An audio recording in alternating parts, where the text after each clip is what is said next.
ಸಿದ್ದಾಪುರ ತಾಲೂಕಿನ ನಾಣಿಕಟ್ಟದ ಸರ್ಕಾರಿ ಪದವಿ ಪೂರ್ವ ಕಾಲೇಜಿನಲ್ಲಿ ಆಯೋಜಿಸಲಾಗಿದ್ದ ವಿದ್ಯಾರ್ಥಿ ಸಂಸತ್ ಕಾರ್ಯಕ್ರಮವನ್ನು ಶಾಸಕ ಭೀಮಣ್ಣ ನಾಯ್ಕ ಅವರು ಉದ್ಘಾಟಿಸಿದರು. ಕಾರ್ಯಕ್ರಮವನ್ನು ಉದ್ಘಾಟಿಸಿ ಮಾತನಾಡಿದ ಶಾಸಕರು, ವಿದ್ಯಾರ್ಥಿ ದೆಸೆಯಿಂದಲೇ ನಾಯಕತ್ವ ಗುಣ ಹಾಗೂ ಪ್ರಜಾಪ್ರಭುತ್ವದ ಮೌಲ್ಯಗಳನ್ನು ಬೆಳೆಸಿಕೊಳ್ಳಲು ವಿದ್ಯಾರ್ಥಿ ಸಂಸತ್ ಉತ್ತಮ ವೇದಿಕೆಯಾಗಿದೆ.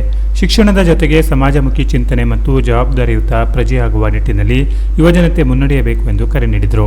ಕಾಲೇಜಿನ ಶೈಕ್ಷಣಿಕ ಪ್ರಗತಿ ಹಾಗೂ ವಿದ್ಯಾರ್ಥಿಗಳ ಉಜ್ವಲ ಭವಿಷ್ಯಕ್ಕಾಗಿ ಸರ್ಕಾರ ಮತ್ತು ಶಾಸಕರ ಹಂತದಲ್ಲಿ ಅಗತ್ಯವಿರುವ ಸೌಲಭ್ಯಗಳನ್ನು ಒದಗಿಸುವ ಭರವಸೆಯನ್ನು ನೀಡಿದರು.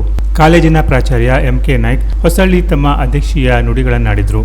ಕಾಲೇಜು ಅಭಿವೃದ್ಧಿ ಸಮಿತಿ ಉಪಾಧ್ಯಕ್ಷ ಮಹೇಶ್ ಹೆಗಡೆ ತ್ಯಾಗಲಿ ವಿದ್ಯಾರ್ಥಿ ಪ್ರತಿನಿಧಿಗಳ ನಾಮಫಲಕ ಅನಾವರಣಗೊಳಿಸಿ ಶುಭ ಕೋರಿದರು.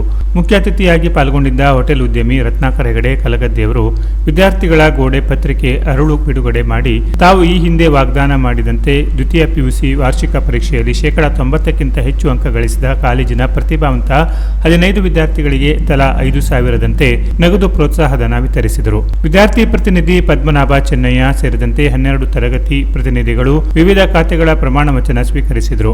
ರಾಜ್ಯಶಾಸ್ತ್ರ ಉಪನ್ಯಾಸಕಿ ತನುಜಾ ನಾಯ್ಕ್ ಪ್ರಮಾಣ ವಚನ ಬೋಧಿಸಿದರು. ಪದ್ಮನಾಭ ಚೆನ್ನಯ್ಯ ಅನಿಸಿಕೆ ಹಂಚಿಕೊಂಡರು. ಕಾಲೇಜು ಅಭಿವೃದ್ಧಿ ಸಮಿತಿಯ ಸದಸ್ಯರಾದ ಎಂಆರ್ ನಾಯ್ಕ್, ಆರ್ಎಂ ಹೆಗಡೆ, ಲಕ್ಷ್ಮೀನಾರಾಯಣ ಹೆಗಡೆ, ಸತೀಶ್ ನಾಯ್ಕ್, ಬಾಲಚಂದ್ರ ಹೆಗಡೆ, ಬಾಬು ಆದಿ ದ್ರಾವಿಡ, ಉಮೇಶ್ ನಾಯ್ಕ್ ಉಪಸ್ಥಿತರಿದ್ದರು.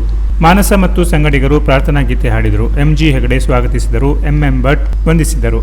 ಎಂಐ ಹೆಗಡೆ ಮತ್ತು ಎಸ್ಎಚ್ ನಾಯ್ಕ್ ನಿರೂಪಿಸಿದರು. Canara plus news, Siddapura.